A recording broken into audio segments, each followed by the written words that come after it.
La victoire incontestable de La République En Marche en région Centre-Val de Loire hier soir. 13 nouveaux députés vont faire leur entrée à l'Assemblée nationale le 27 juin prochain.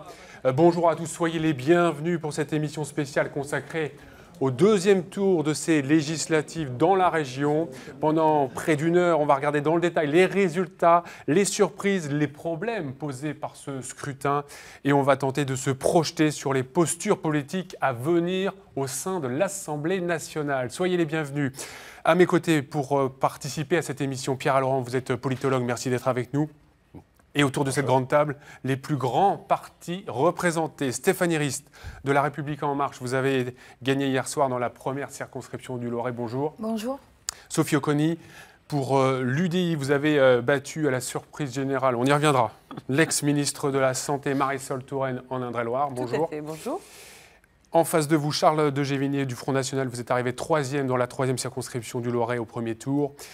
Et enfin, Claude Bourdin de la France Insoumise, 3e également, cette fois dans la première circo d'Indre-et-Loire. Bonjour à tous et merci d'avoir accepté cette invitation. Les Républicains ayant un bureau politique à Paris, c'est la raison officielle, aucun élu ou sortant n'a pu se libérer pour venir sur ce plateau. Je le disais donc, 13 nouveaux députés de La République En Marche avec un grand chelem réussi dans le Cher. On va y revenir tout de suite. Autre enseignement de cette soirée, le rééquilibrage. 10 députés LR, UDI ont réussi à gagner parfois pour quelques voix, comme Jean-Pierre Dor dans la 3e du Loiret. Avant de recueillir vos premières réactions, je voudrais revenir sur cette vague République En Marche, une dernière vague sans passion, comme le titrait ce matin Le Parisien. On voit cela avec Aurélie Darblade. La vague En Marche a bien déferlé sur la région, mais ce n'est pas le raz-de-marée annoncé. Au premier tour des législatives, une vingtaine de candidats de La République En Marche étaient en position favorable. Au final, ils obtiennent 10 sièges sur 23 circonscriptions. Si REM fait un carton plein dans le Cher avec 3 députés sur 3 circonscriptions, le Loiret résiste. Sur les 6 circonscriptions du département, les candidats En Marche arrivent en tête du premier tour. Au second tour, ils obtiennent seulement 3 sièges sur 6. Stéphanie Rist, Caroline Janvier et Richard Ramos sont élus. Face au parti En Marche, les Républicains devancés ont rattrapé leur retard. D'une courte tête, voire d'une très courte tête, ils s'imposent. Sur la 4e circonscription de Montargis-Gien, le sortant LR Jean-Pierre Dor devance la candidate REM d'à peine 8 voix. Un recours est déjà déposé. C'est toujours dans le Loiret que REM obtient son meilleur score avec Stéphanie Rist, élue avec plus de 65% des voix. Première victime de La République En Marche, le Parti socialiste. La vague En Marche a balayé tous les députés de la région. En Indre-et-Loire, Philippe Chalumeau de La République En Marche bat les députés sortants. Jean-Patrick Gilles. La République En Marche a été un handicap pour le PS dès le premier tour. Sur la circonscription de Chinon, le député sortant et frondeur Laurent Baumel est éliminé. Même constat sur la première circonscription du Loir-et-Cher pour le sortant PS Denis Robiliard. Si ce n'est pas un raz-de-marée, c'est tout de même une recomposition de la vie politique régionale. Il y a moins d'un an, ils étaient des inconnus, ou presque, comme leur parti. Aujourd'hui, ils sont 10 dans la région à entrer à l'Assemblée nationale, 10 visages de la majorité présidentielle, 10 députés issus de la société civile. Stéphanie Rist, vous faites partie des 1223 femmes qui vont rentrer à l'Assemblée nationale. Quel est votre sentiment ce midi? Soulagement, fierté? Je suis très fière, très heureuse, même si déçue du chiffre de l'abstention. On y reviendra. Mais très fière. Vous savez, quand vous faites votre rentrée, ce sera le 27 juin prochain. Vous connaissez déjà le programme des jours prochains? Oui, je vais à l'Assemblée mercredi déjà pour les inscriptions. Le repérage? Le repérage, et puis on commence effectivement le 27. Et on a aussi un séminaire de travail ce week-end. 2 jours. 2 jours. Sophie Oconi, vous allez vous aussi faire votre première rentrée à l'Assemblée nationale. Qu'est-ce que ça vous inspire? Beaucoup de fierté de représenter le parti UDI à la fois sur le département de l'Indre-et-Loire, mais aussi de représenter mon département à l'Assemblée nationale. J'ai été parlementaire européenne et ça me permettra d'avoir une expérience assez large. Je suis très fière de ça. Alors, dans le Loiret, Le Grand Chelem n'a pas été réalisé comme certains l'attendaient. Claude Deganet, Jean-Pierre Door, Marianne Dubois ont été réélus. Le Grand Chelem a finalement été réalisé dans un autre département, le Cher. Et on retrouve tout de suite Jean-Philippe Tranvoise en direct de Bourges. Jean-Philippe, dans ce département du Berry, La République En Marche a tout emporté, à commencer par la deuxième circonscription. Et oui, tout à fait, la deuxième circonscription où Nadia Essayant a battu Nicolas Sansu, un historique dans ce bastion communiste. Alors Nadia Essayant, c'est qui? Elle a 59 ans, elle était déjà installée à Vierzon depuis 1983, elle a entré en politique en 2001 comme adjointe à l'éducation à la mairie de Vierzon. Elle s'était déjà présentée aux législatives en 2007, c'était sous l'étiquette Modem cette fois-ci, et puis elle s'était également présentée aux municipales en 2008 et en 2014. Elle était d'ailleurs la tête de l'opposition municipale à la mairie de Vierzon, une tête de l'opposition qu'elle va quitter donc pour se consacrer à son mandat de députée. Un autre peu connu dans le Cher, Loïc Kervran, qui bat Yann Gallu dans la 3e circonscription, a tout juste 33 ans. Il est notamment diplômé de Sciences Po. Il est actuellement directeur adjoint de l'audit interne à la banque HSBC. Cette élection marque son entrée dans la vie politique, une entrée réussie pour celui qui porte depuis un an à peu près le mouvement En Marche dans le Cher. Et puis la première circonscription du Cher avec la victoire de François Cormier-Bouligeon à 44 ans. Il est né à Bourges et il revendique cet ancrage local. Il commence sa carrière politique en 1998 comme assistant parlementaire, mais il est aussi et surtout connu pour sa présence lors du dernier quinquennat aux côtés d'Emmanuel Macron. Il était chef de cabinet adjoint d'Emmanuel Macron. Voilà en quelques mots qui sont les 3 nouveaux députés du Cher qui représenteront donc le département à l'Assemblée nationale. Et on reviendra sur la défaite de Yann Gallu. Merci Jean-Philippe. Charles de Gévinier, que pensez de sa victoire probante de La République En Marche ? Écoutez, pour moi c'est une victoire en trompe-l'œil parce que vous avez un président qui a été élu d'une manière assez surprenante et assez artificielle de mon point de vue, et il a entre les mains un exécutif majoritaire, c'est incontestable, mais qui dans la réalité, compte tenu du taux d'abstention, je pense qu'on y reviendra sur les raisons de l'abstention, compte tenu du taux d'abstention historiquement élevé, en réalité, si on regarde, cet exécutif, bien qu'il soit légitime d'un point de vue réglementaire, d'un point de vue institutionnel, cet exécutif ne représente réellement que 10%, qu'un Français sur 10, puisque il est élu avec moins de 25% des électeurs, un taux d'abstention élevé, donc ça ne représente réellement qu'autour de 1 Français sur 10. On ne peut pas imaginer que la France se redresse de toutes ses difficultés avec un exécutif qui ne représente que qu'un Français sur 10. Claude Bourdin, vous êtes d'accord avec cette analyse ? Oui, tout à fait. Je pense qu'avec ce taux d'abstention très fort, près de 60%, de fait, les élus ne sont pas très légitimes, il faut dire les choses quand même. Ils sont peu représentatifs puisque la classe populaire a très peu voté, les jeunes ont très peu voté aussi. Donc ça pose un réel problème aujourd'hui. Un vrai problème de représentativité. Bien, tout à fait. Et on va y revenir. Ouais.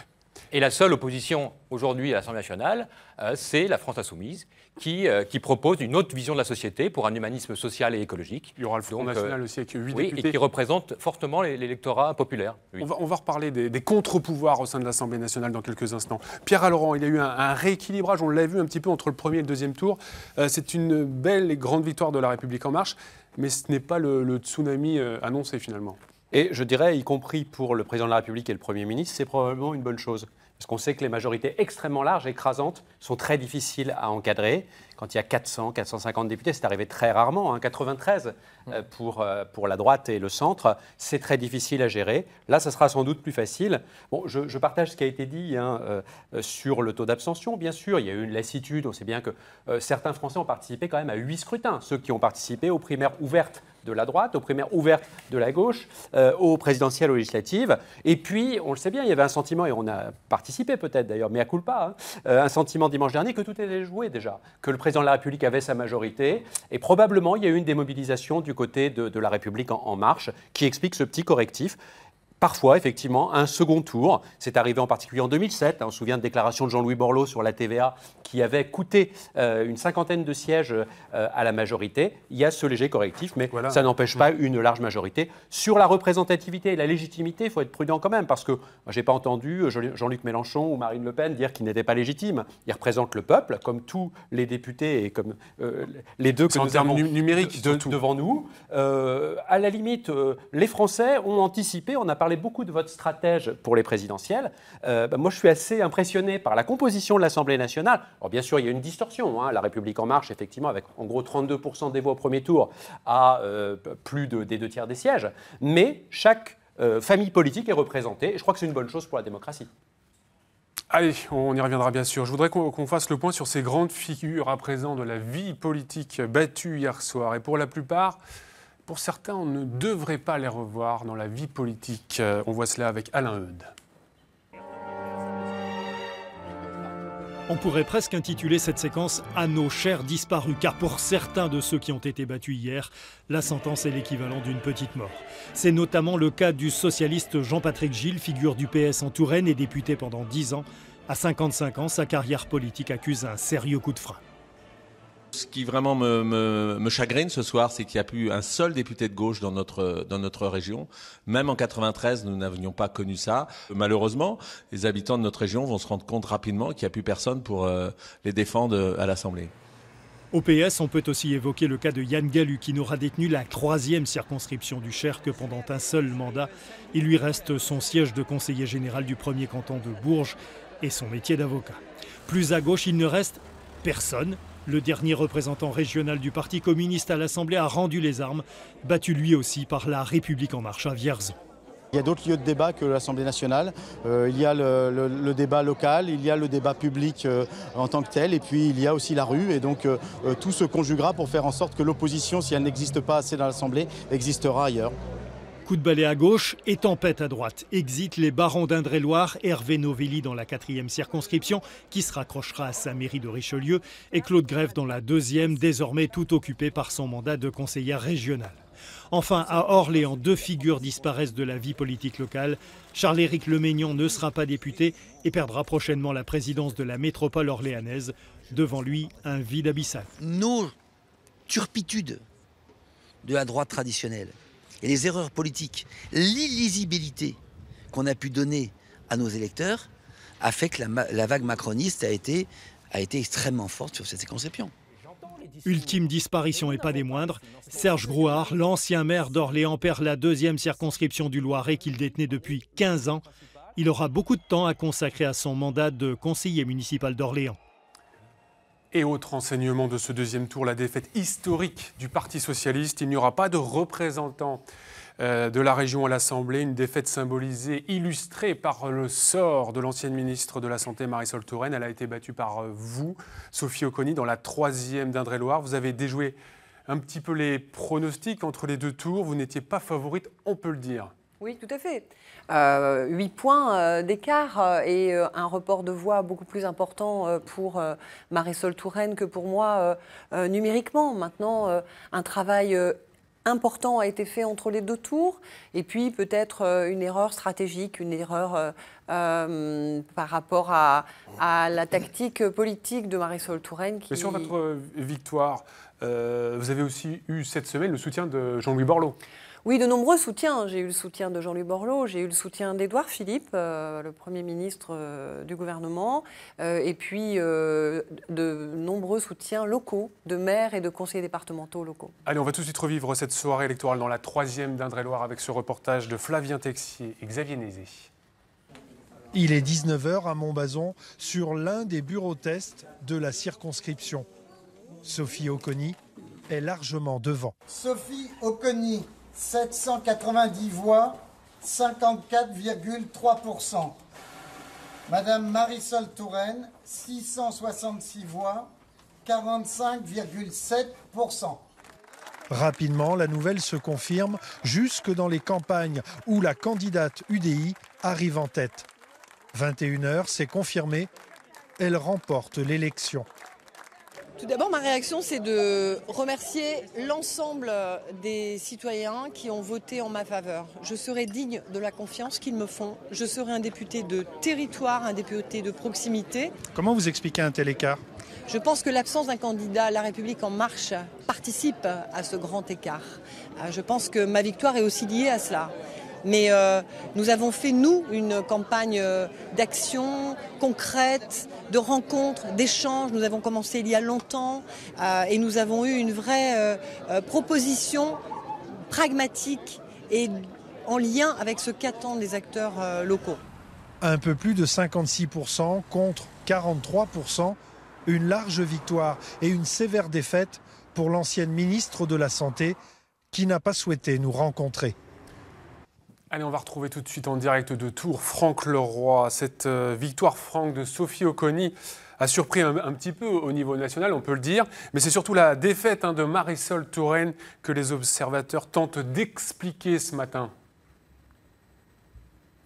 Oui, effectivement, mais vous savez, Benoît, je pense qu'il faut aller chercher les raisons de la défaite de Marisol Touraine dans son positionnement politique et nulle part ailleurs, avant le premier tour, mais également pendant l'entre-deux tours, parce qu'on a assisté ici, et sur la 3e circonscription, à un incroyable numéro d'équilibristes. Elle a, sans discontinuer, entretenu le flou entre, d'un côté, son appartenance au Parti socialiste et de l'autre, son rapprochement de La République en marche. Elle a avancé à pas très discrets vers ce qui, sans doute, a-t-elle pensé, pouvait la faire gagner.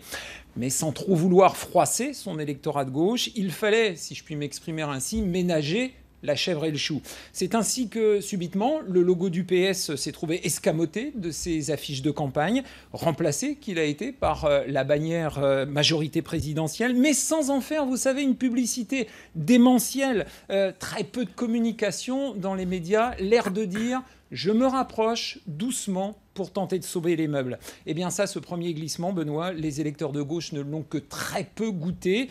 Ils se sont sentis quelque part trahis sur l'autel des ambitions personnelles. Et puis il y a eu, de façon plus générale, en toile de fond, ce sentiment vraiment amer, d'accord, en arrière-boutique, quasiment secrètement avec La République en marche, un peu à l'ancienne, vous savez. Je m'explique. Marisol Touraine n'avait pas réussi à obtenir le Graal, c'est-à-dire l'investiture officielle, La République en marche, mais en contrepartie, on lui a accordé, on lui a fait grâce de ne pas mettre un candidat Macron en face d'elle. Si d'ailleurs, j'en profite pour le dire, si d'ailleurs cela avait été le cas, il y a fort à parier que l'affaire aurait été pliée, comme dans les 4 autres circonscriptions d'Indre-et-Loire. Et votre invitée, Benoît, Sophie Oconi, a certainement elle-même indirectement bénéficié de cette dérogation accordée à Marisol Touraine. On va lui demander, merci Franck, on va lui demander, avez-vous profité de cette situation, Sophie Oconi ? J'ai effectivement, je pense, bénéficié d'une bonne conjoncture locale. Je ne peux pas dire le contraire. Pour autant, il faut quand même indiquer combien mon équipe a fait une très importante campagne. J'ai été très soutenue par le monde médical, qu'il soit libéral ou hospitalier. Et puis, j'ai été énormément soutenu. Le président du conseil départemental, Jean-Gérard Pommier, est à mes côtés. Le président de la métropole, dont 3 communes sont dans ma circonscription. Les 2 présidents des communautés de communes qui forment le reste de ma circonscription. Mais aussi de nombreux maires étaient à mes côtés. Donc j'ai eu beaucoup de soutiens locaux qui m'ont permis aussi d'avoir cette dynamique au 2e tour et de l'emporter de façon assez nette. Et je les en remercie. Allez, on va s'arrêter quelques secondes sur la composition, la nouvelle donne politique de l'Assemblée nationale. Premier constat, il y aura plus de 310 députés de La République en marche, avec 42 du MoDem. On atteint plus de 350 députés, on n'a pas encore le chiffre précis. Autre constat, les Républicains et l'UDI limitent la casse avec 137 députés. La gauche classique, 46 représentants. La France insoumise 26. Enfin, 8 députés pour le Front national. Stéphanie Rist, alors on l'a dit, il y a un petit rééquilibrage. Est-ce que ce n'est pas plus mal pour le bon fonctionnement de la démocratie ? Oui, je me satisfais qu'il existe une opposition à l'Assemblée, d'une part pour la richesse des débats, d'autre part parce que dans la France qu'on veut construire, il ne faut pas qu'il y ait de perdants. Et pour ces 2 raisons, je me satisfais qu'il y ait une opposition à l'Assemblée. Et en même temps, Emmanuel Macron et Édouard Philippe vont pouvoir mettre en œuvre leur politique. Oui, et on avait vraiment besoin de cette majorité pour l'efficacité. Et quand on voit les chiffres de l'abstention, on a une nécessité d'être efficace. Et cette majorité va nous permettre de le faire. Sophie Oconi, comment allez-vous travailler au sein de l'Assemblée ? Allez-vous dans la construction ? C'est exactement ça, c'est ce que j'ai toujours dit tout au long de ma campagne. Il ne s'agit absolument pas d'être dans une opposition stérile et inutile. Nous mesurons aujourd'hui combien le logiciel politique a changé. La droite contre la gauche, les Français n'en veulent plus.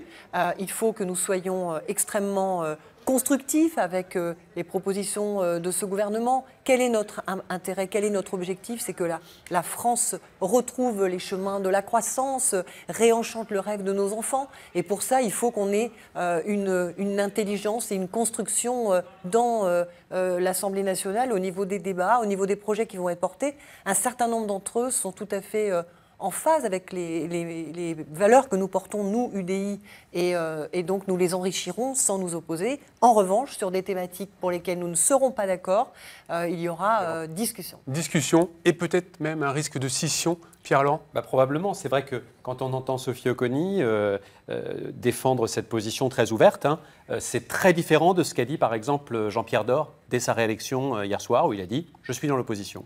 Il y a des postures très précises déjà prises. Charles de Gévigny, il n'y aura pas de député FN de la région. Michel Chassier et Wunsch ont été battus. C'est une petite déception, mais bon, il n'y avait pas... Non, concernant les deux personnes que vous venez de citer, on s'attendait à ce qui s'est passé hier soir. Le problème, il est au niveau national. Une représentation de 8 députés Front National, quand il y a deux choses très importantes. Marine Le Pen, au deuxième tour, concentre quand même sur son nom 11 millions de personnes. 11 millions, 8 représentants. Et il y a une chose qu'il ne faut jamais oublier, c'est la configuration du premier tour de la présidentielle. Parce qu'il est certainement celui qui dit le plus de choses sur la réalité de la sociologie politique de ce pays. C'est le plus révélateur. Donc on se retrouvait avec 4 gros groupes qui aujourd'hui, et l'Assemblée d'aujourd'hui ne représente absolument pas dans ces proportions-là ces 4 groupes. Et donc, moi, où je suis très très inquiet, mais je pèse le mot que je dis quand je suis inquiet, c'est que depuis toujours, quand vous regardez dans l'histoire, les majorités très fortes, c'est bien, mais à chaque fois qu'il y a eu des assemblées hégémoniques, ça ne s'est pas toujours très bien fini, ou elles ne se sont pas toujours très bien comportées. Le problème, c'est que, Madame parlait tout à l'heure d'opposition, mais l'opposition, il y a même quelqu'un de En Marche qui a dit l'autre jour, qui est secrétaire d'État d'ailleurs, qui a dit c'est très bien, En Marche fera la majorité et l'opposition. C'est très dangereux. La Ve République et nos institutions sont faites pour fonctionner avec une opposition, mais une opposition réelle. Et les débats, bien sûr, et les débats qui n'auront pas lieu à l'Assemblée, à force de les mettre sous le boisseau, à force de les empêcher, il y a un fort risque qu'un jour, ils finissent dans la rue, et on ne sait pas sous quelle forme. Et c'est ce que vous disiez du reste au soir du premier tour. Absolument. Claude Bourdin, faut-il changer le mode de scrutin et injecter de la proportionnelle? C'est une évidence. On voit bien qu'aujourd'hui, il faut une proportionnelle, même intégrale. Il ne faut pas avoir peur de cette proportionnelle intégrale pour que toutes les forces politiques soient représentées à l'Assemblée nationale au niveau où elles doivent être représentées. Et donc ça, c'est la première des choses.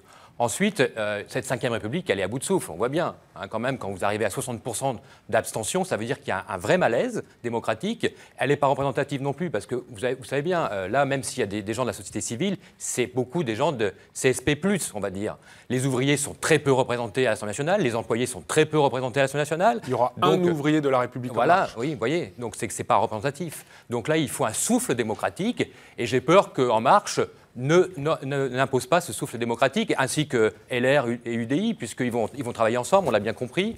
Ils vont casser les acquis sociaux, ils vont augmenter la CSG, et puis et voilà, donc ils vont vers un modèle libéral qui ne peut pas convenir à une majorité de Français, et donc effectivement l'opposition va se retrouver dans la rue, et puis dans tous les mouvements citoyens qui vont combattre cette politique contre le social et l'écologie. On n'y est pas encore, mais je disais juste... Attendez, Stéphanie Rist, est-ce que ça vous inquiète ce manque de représentativité? On vient de l'évoquer, il y aura un seul représentant d'En Marche issu du monde ouvrier. Non, ça ne m'inquiète pas, même si on pourrait reparler d'une dose de proportionnelle.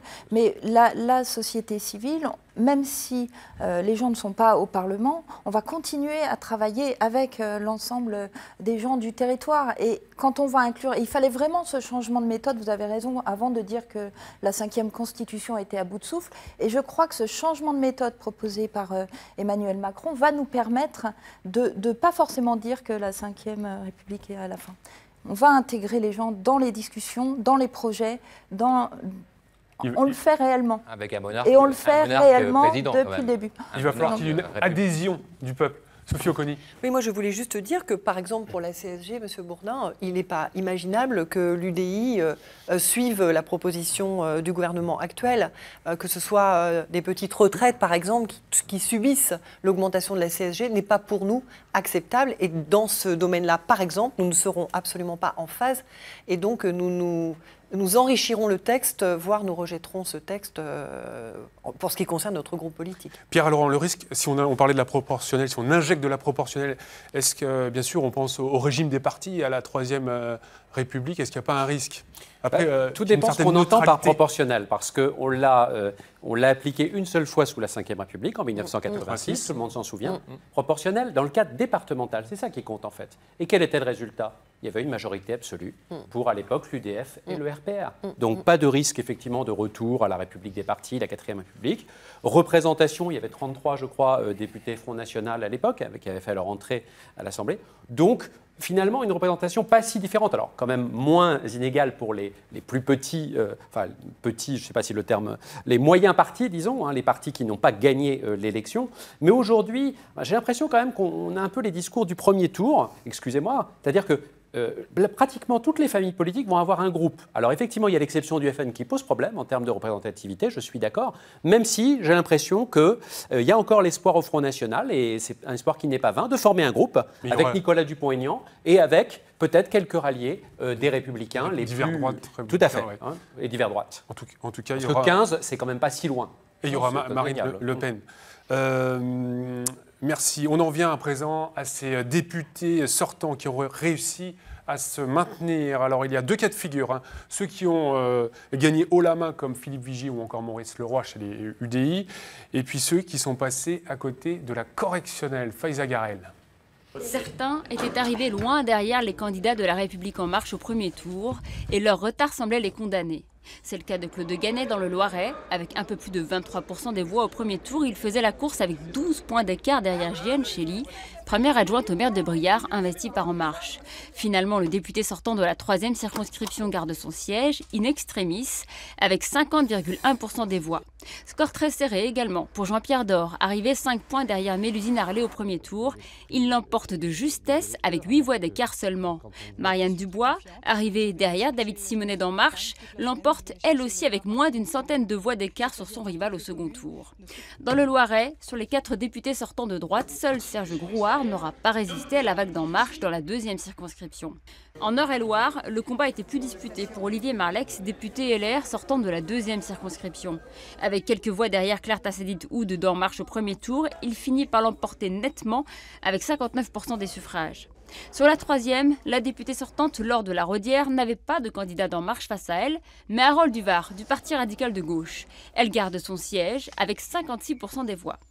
Quant au poids lourd de l'UDI de la région, il faisait la course en tête. Sans surprise, Maurice Leroy rempile pour un 5e mandat dans la 3e circonscription du Loir-et-Cher.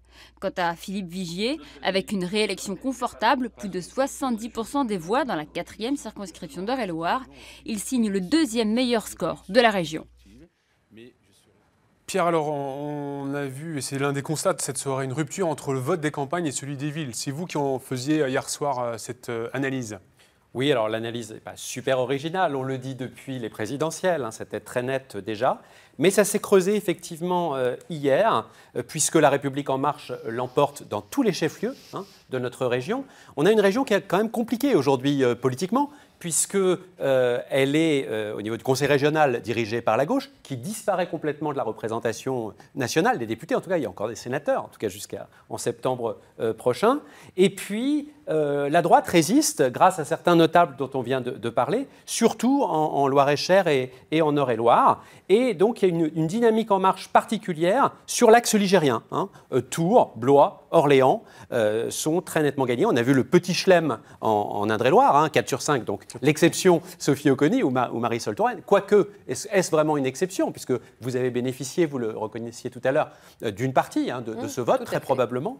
Et puis, à Orléans, même chose, dans le Loiret, il y a 3 circonscriptions dans l'agglomération qui basculent, et puis, au contraire, les 3 circonscriptions les plus rurales, où le notable a encore, et le sortant a encore une position particulière. Eh bien, exactement, même au 5e mandat, qui peut se sauver. Il y a aussi le cas de Guillaume Pelletier. Il aura fallu un parachutage en Sologne depuis la Touraine pour se faire élire à l'Assemblée. Et puis il y a aussi un autre ancien député qui s'en est sorti dans l'Indre. Cette fois, il s'agit de Nicolas Forissier dans la 2e circonscription de l'Indre. Il avait été élu entre 2007 et 2012. Et bien là, il a de nouveau remporté cette élection dans la 2e de l'Indre. Je vais y arriver. On voit cela avec Olivier Lopez et Jean-Philippe Pazzini. Forissier. À la mairie de La Châtre, hier soir, les premiers bulletins dépouillés donnent la tendance. Ont obtenu Nicolas Forissier 316 voix, soit 64,23%. Sophie Guérin 176 voix, soit 35,77%. Large vainqueur dans son fief, Nicolas Forissier partait avec 2000 voix de retard sur la candidate En Marche. Peu à peu arrivent les premiers résultats extérieurs entre prudence et espoir. Le poinçonnet, je peux te le donner. Poinçonnet 838 Nicolas, 1186 pour Guérin. À 20h30, c'est la délivrance. Nicolas Forissier est élu avec un peu plus de 51% des voix. Il fallait qu'on ait un député qui, d'une part, rééquilibre un peu la vague que nous connaissons sur le plan national et qui soit surtout le combattant de son territoire. C'est ce que j'ai dit pendant toute cette campagne. C'est ce que je ferai durant les 5 années qui viennent. Et c'est sûr que c'est un grand bonheur pour moi parce que j'ai été battu en 2012 après avoir beaucoup travaillé les années précédentes. Et ce soir, je suis élu dans un contexte très difficile. C'est peut-être ma plus belle victoire. À la préfecture de l'Indre, Sophie Guérin prend acte de sa défaite sans rancune pour les manques de soutien. Je n'incrimine personne. Les élus, ils ont une seule voix, comme tout citoyen. Donc après, bien sûr, ils ont leurs préférences, dans les deux sens d'ailleurs. Je remercie simplement les électeurs. C'est la démocratie, il faut respecter le vote des électeurs. Nicolas Forissier retrouvera les bancs du Palais Bourbon pour un 5e mandat. Comme ça ? Allez, on va s'attarder à présent sur le parti, le MoDem, qui rivalise avec le Parti socialiste désormais à l'Assemblée. Les soupçons d'emploi fictif au Parlement européen et l'escarmouche entre Édouard Philippe et François Bayrou n'ont pas eu de conséquences. On le voit par exemple dans la première circonscription de Loir-et-Cher avec la victoire de Marc Fesneau. Le MoDem, Pierre Allaurent, renaît de ses cendres, parti de 0 député, il passe d'un coup à 50 représentants. Oui, mais on sait que la région Centre-Val de Loire a une tradition de modération politique et de relatif équilibre. Et puis il y a le bastion du Loir-et-Cher qui est très important, avec Mme Gouraud en particulier, Marc Fesneau. Donc ça n'est pas surprenant, surtout après les résultats du premier tour. On savait très bien que comme Marc Fesneau, comme Richard Ramos, étaient très bien placés. La victoire de M. Ramos, d'ailleurs, a été moins nette que prévu. Oui. Un mot sur ces successions mal assurées désormais. Jean-Pierre Gorge à Chartres, Philippe Briand à Saint-Cyr-sur-Loire ou encore Olivier Carré à Orléans. La question avec ces échecs, c'est comment assurer une succession d'une figure de la vie politique locale et nationale à la fois. C'est très compliqué puisqu'elles se sont mal passées, effectivement, aussi bien à Chartres qu'à Orléans ou à Tours. On peut dire, si on prend positivement les choses, que M. Carré comme M. Briand ont été bien inspirés de ne pas se présenter parce que la situation aurait été très compliquée pour eux et aurait pu les affaiblir dans leur métropole. Mais effectivement, il y a aussi, alors il faudrait distinguer, mais il y a aussi des sanctions personnelles. Le score, en particulier face à Mme Rist de Charles-Éric Leménian, est quand même extrêmement bas. De même, la surprise à Orléans avec Serge Brouard. Mais est-ce qu'ils ont vraiment été soutenus par leur camp? On peut se poser la question parfois. Là, il faut voir effectivement cas par cas, circonscription par circonscription. Effectivement, dans la première du Loiret, on sait bien que dès le début de la campagne, il y a eu quand même des difficultés avec certains maires, en particulier celui de Saint-Privé-Saint-Mémin, qui contestait la candidature de Charles-Éric Leménian. Voilà, donc il y a eu effectivement des difficultés particulières. Allez, il nous reste un peu plus de 10 minutes à vivre ensemble. Je voudrais qu'on revienne sur l'abstention, le chiffre définitif. Pour la région, 55,23%, 57,4% au niveau national. Seuls 4 électeurs sur 10 se sont déplacés. Donc au niveau national, un triste record qu'il faut mettre un petit peu en perspective. Plus faible participation sous la 5e, mais aussi depuis la 3e République. Oui, c'est très impressionnant. Alors si on ne veut pas être alarmiste, on peut dire qu'effectivement, il y a une lassitude face à la multiplication des scrutins. Le sentiment aussi de, voilà, tout est joué, c'est déjà gagné. Et puis, n'oublions pas le fait, et puisque nous avons 2 invités qui n'étaient pas présents au 2e tour, qu'effectivement, pour un électeur du Front National ou un électeur de France Insoumise, ou même du Parti Socialiste, il pouvait se considérer comme très peu considéré par un duel, comme il y en avait beaucoup, entre La République En Marche et les Républicains, par exemple. Claude Bourdin, qu'ont fait les électeurs de la France Insoumise? Dans votre entourage, vos connaissances, les militants, ils sont allés voter? Certains ne sont pas allés voter, bien évidemment. D'autres ont voté blanc. D'autres ont voté pour les députés sortants PS. Voilà. Donc, effectivement, c'était assez divers. Maintenant, il ne faut pas dire qu'ils étaient très motivés pour aller voter parce qu'ils ne se sentaient pas représentés. Et ça, c'est une évidence. Donc, c'est pour ça que le scrutin proportionnel est important, et peut-être qu'il faut qu'un tour plutôt que 2 tours, effectivement. Peut-être qu'il faut remettre aussi les législatives en première position. Alors, c'était un des aspects. Parce que quand même, depuis que M. Jospin a mis la législative après la présidentielle, on est dans un régime présidentiel où là, on a un monarque président qui donne le ton, et derrière, il faut une majorité. Donc voilà, il y a plus de... Et c'est pour ça que la démocratie va mal aujourd'hui. Donc il faut absolument redonner du souffle à cette démocratie. Et pour ça, il faut des changements, des vrais changements, pas une petite dose de proportionnel qui va arranger les choses à minima. Il faut vraiment une dose proportionnelle intégrale, remettre le scrutin législatif en premier et un vrai régime parlementaire avec une 6e République. C'est ce que nous, on propose à la France Insoumise et on va continuer à défendre cette proposition. Charles de Gévinier, parmi les pistes, il y a aussi cette possibilité de rendre le vote obligatoire comme dans d'autres pays d'Europe ou dans le monde. Oui, c'est une piste comme une autre à suivre, à étudier. Mais je voudrais quand même revenir sur ce qui s'est dit et sur votre question de tout à l'heure. Incontestablement, l'élection de trop, c'était la primaire. Moi, depuis le début... Les primaires. Les primaires de la gauche et de la droite. Et je voudrais quand même vous rappeler que nous étions au Front National l'objet de colibés, par exemple, de monsieur, j'ai oublié celui qui s'occupait des primaires chez les Républicains et qui disait au Front National... Thierry Solaire, vous êtes bien incapable de le faire au Front National. Et moi, j'ai toujours soutenu que c'était une énorme erreur de le faire. D'abord, c'est une erreur politique au sein même de leur propre parti. Ça s'est vu d'ailleurs, puisque tous les gens qui ont été sélectionnés ont été virés par la suite. Ça, c'est la première chose. Cette élection des primaires a monopolisé quasiment l'énergie médiatique et dans l'opinion publique on est un petit peu responsable. Oui, tout le monde est un peu responsable. Toujours est-il qu'après, c'est l'élection législative qui s'est trouvée l'élection de trop, alors qu'en réalité, c'est l'élection en amont qui était de trop. Ça, c'est le premier aspect. Mais il y en a un deuxième dont on ne parle pas. C'est que si on fait le bilan quasiment d'un an d'élection non-stop... Combien de scrutins? 7, 8 8 scrutins.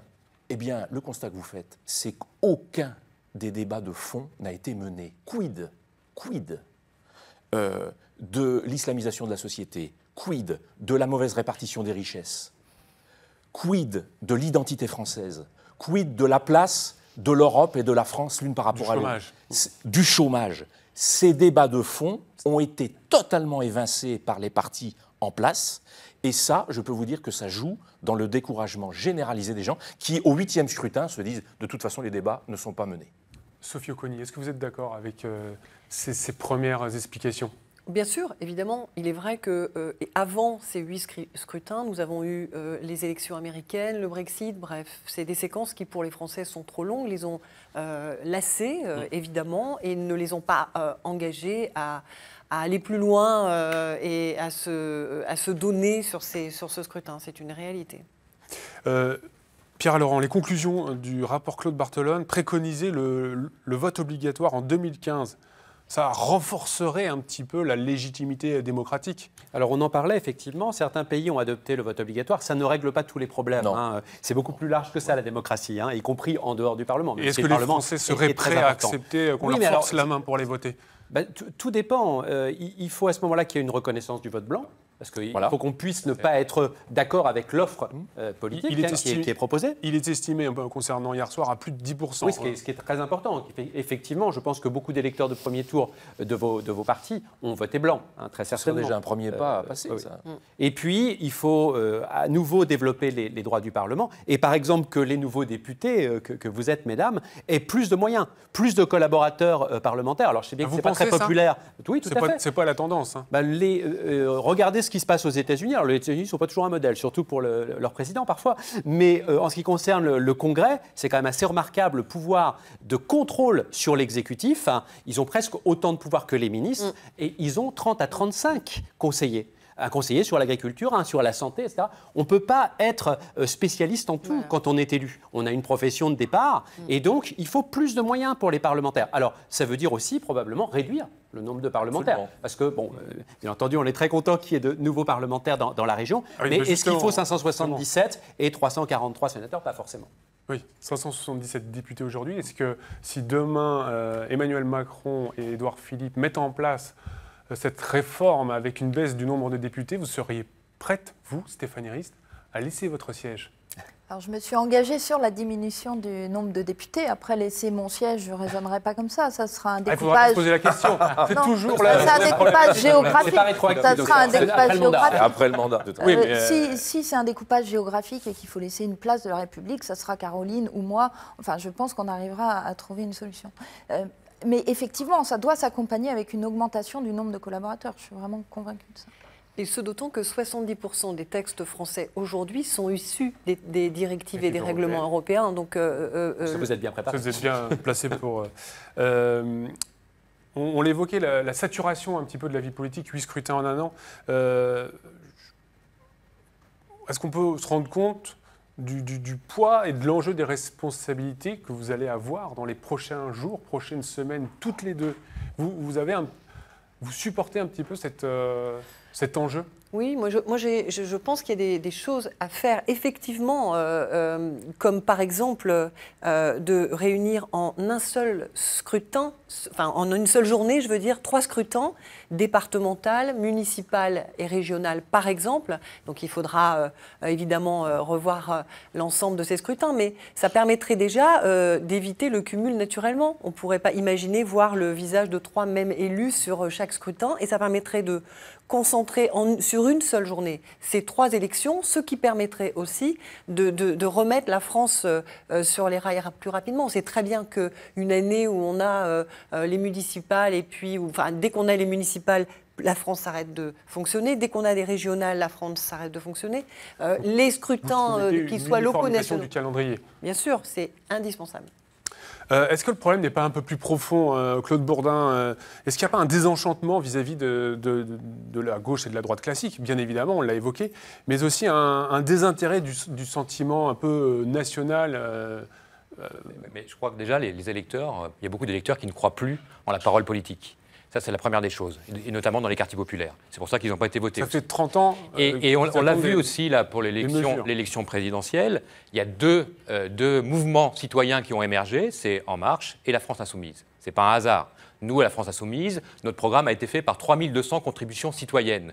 Donc on a fait travailler les citoyens à un vrai programme. Un vrai programme pour une urgence sociale, démocratique et écologique. On va continuer à le faire.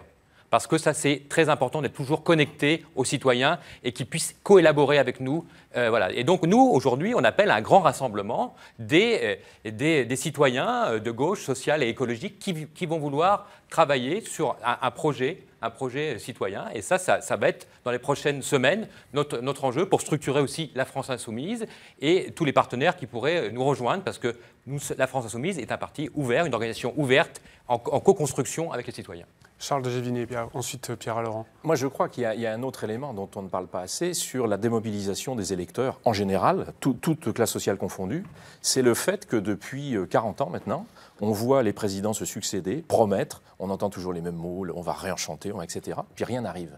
Et en réalité, progressivement, les Français dont je fais partie se disent, mais en réalité, nos dirigeants, ils n'ont pas de pouvoir. Ils n'ont pas de pouvoir le faire. Pourquoi ils ne le font pas? Ils le promettent pendant les élections.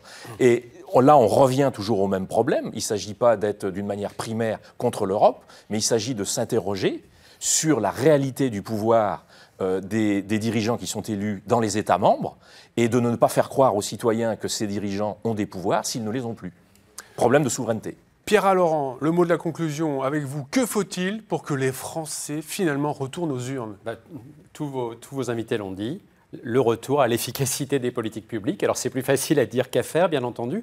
Et puis l'enjeu européen, à se réapproprier pour la France, ça c'est évident. Et je pense que le président de la République l'a compris. Est-ce qu'il pourra le mettre en œuvre? Je ne le sais pas. Puis effectivement, c'est quand même très inquiétant pour une société quand les jeunes, très massivement, les employés, les ouvriers, donc les catégories populaires et l'avenir, ne se rendent plus voter.